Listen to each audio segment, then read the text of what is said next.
Atong sayro ng dugang pang mga balita sa Mindanao. Makabanato si Cyril Chavez live sa Cagayan de Oro City. Cyril. Salamat, Sarah. Gilusad na sa Police Regional Office 10 ang Regional Election Monitoring and Action Center. Pipila ka lugar sa rehiyon ang gipaubos sa areas of concern sa PNP o COMELEC. Ang detalye sa report ni James Paulo Yap. Tulo ka adlaw una ang gitakdang election period sa January 12. Gilusad sa Police Regional Office 10 ang Regional Election and Monitoring Center kon REMAC. Pinaagi niini mas dali ang monitoring sa kapulisan nga mo partisipar sa tanang election-related operations. Gipresenta sab sa Pro 10 ang mga areas of concern sa tibuok rehiyon. 22 ka mga lugar sa rehiyon ang gipaubos sa election areas of concern yellow category.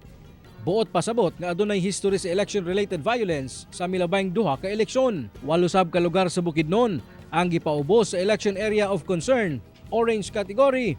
Diin ang maong mga lugar adunay presensya sa CTGs o Communist Terrorist Group. We have recorded armed encounters in the remote areas of Balay-Balay and Kabanglasan. So with Talakan. So that is why they were considered orange.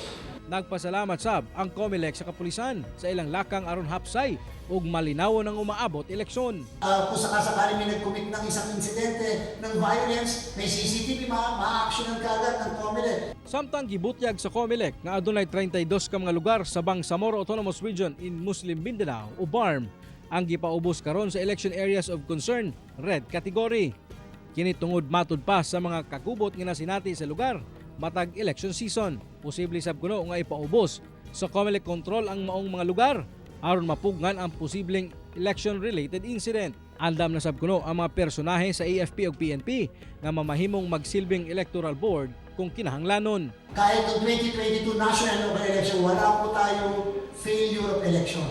At pananatilihin po natin yan at all costs. Kauban si Roland Cañas, James Paulo Yap, 1 Mindanao.